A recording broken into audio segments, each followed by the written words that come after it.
Obligatory trigger warnings for all of the things that usually accompany any discussion of Chris-chan. Respectful disagreement is allowed. Mean comments will be deleted. The Chris-chan trial has been going on for a year now, and in the 9 months since I last talked about it, there have been no plea bargains. There have been some truly fascinating letters from jail. There has been commitment to a mental hospital. Last week there was an aborted grand jury appearance. And we have confirmation that Chris-chan is being charged with having sex with her own mother. Hoo boy.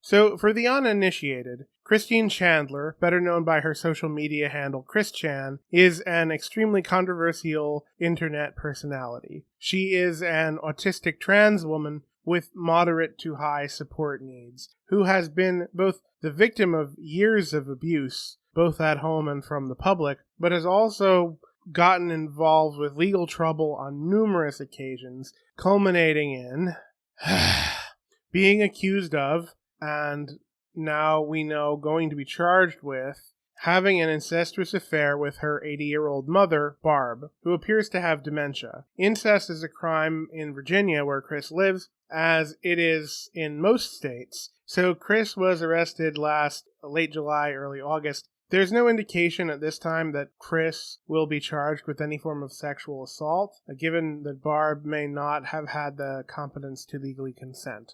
Since then, Chris has received 3 trial continuances, and, most observers, including myself, believed the case would end in a plea bargain, almost certainly with some kind of mandatory mental health counseling. While in custody, Chris sent a string of bizarre letters claiming, among other things, to be the reincarnation of Jesus, and it's been reported that she was transferred to a mental health facility for a few months. I took an interest in this morbid case because Chris-chan is both autistic and trans, and if you're new here, so am I, on both counts. And more importantly, I cover a lot about the philosophy of gender and the philosophy of disability quite regularly. I've done a few videos on this Chris-chan story in the past, and yes, my videos do build on top of each other. Some people who commented on my atheism video recently were surprised by this. So to recap, I was initially concerned about the trial turning into a circus at the expense of the autistic and trans communities. But fortunately, that didn't happen.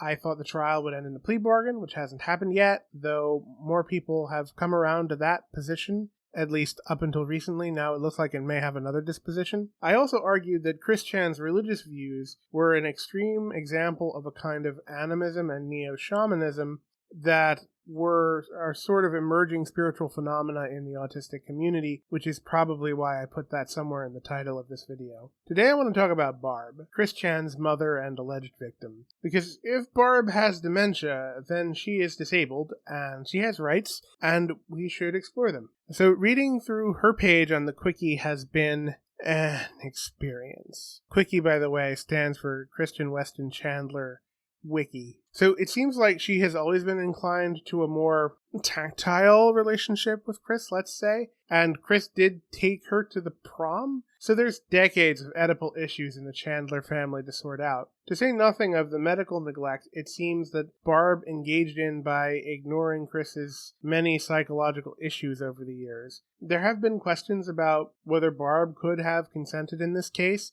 and I think there are a fair number of important reasons to think that neither party consented, or that Chris may have been, in a sense, groomed. There are 3 things in particular I want to discuss, though.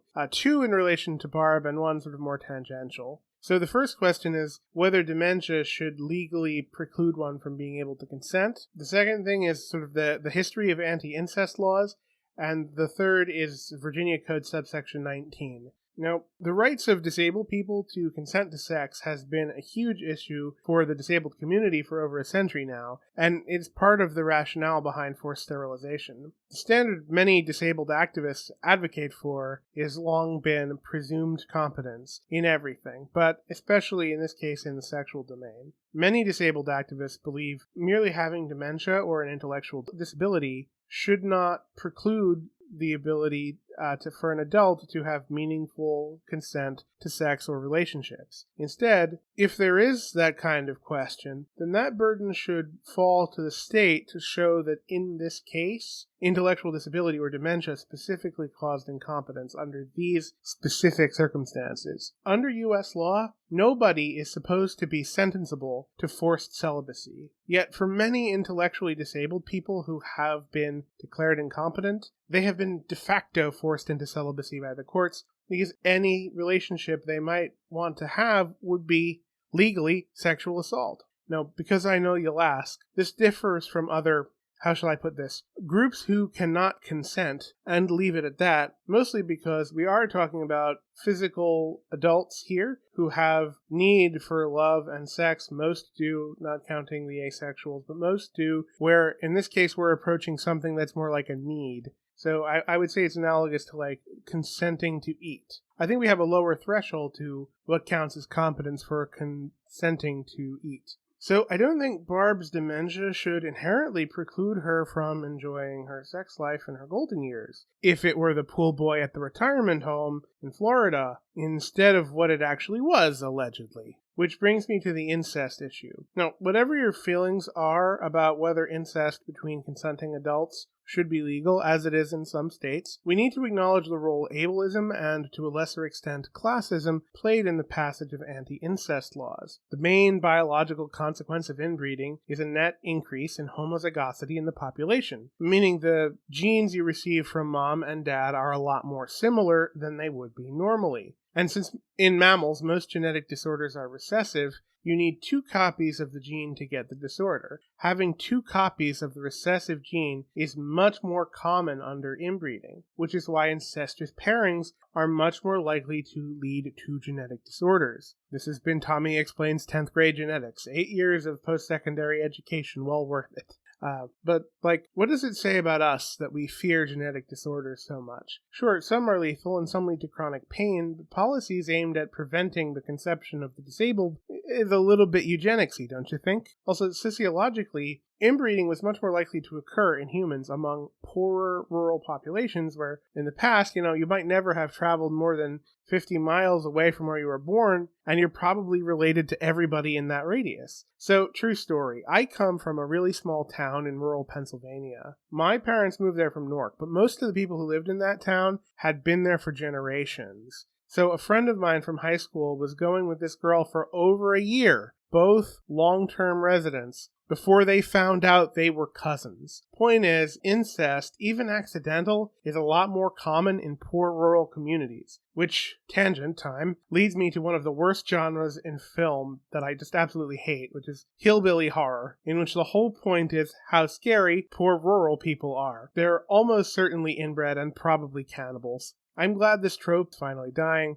Tucker and Dale vs. Evil is a fantastic deconstruction of hillbilly horror, and the Texas Chainsaw series, which I've talked about before, also has delved into deconstruction from time to time, with the Sawyer, Hewitt, Slaughter, whatever family is usually being portrayed somewhat sympathetically as victims of hard economic circumstances.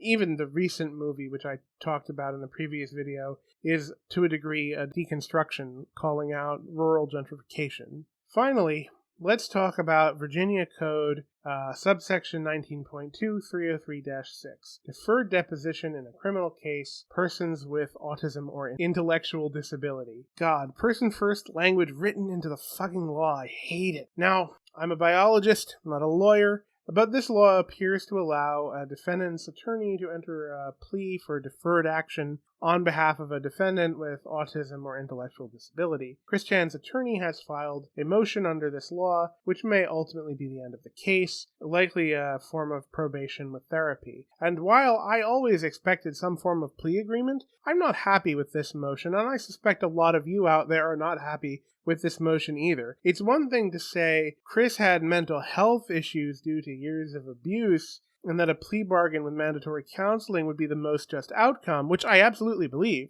But this law appears to say Chris should plead out with counseling because Chris is autistic. Now, don't get me wrong, I do think there are definitely cases where autism can affect one's criminal culpability. So, for example, being manipulated into committing a crime because you don't understand the social cues and etc. But this shouldn't be that. This is just Chris, or more precisely Chris's lawyer, using autism as an excuse for Chris's bad behavior. Again, it only ultimately hurts the autistic community's bid for acceptance. And I hope there is another outcome to this case that is just for everybody without dragging us all down with it.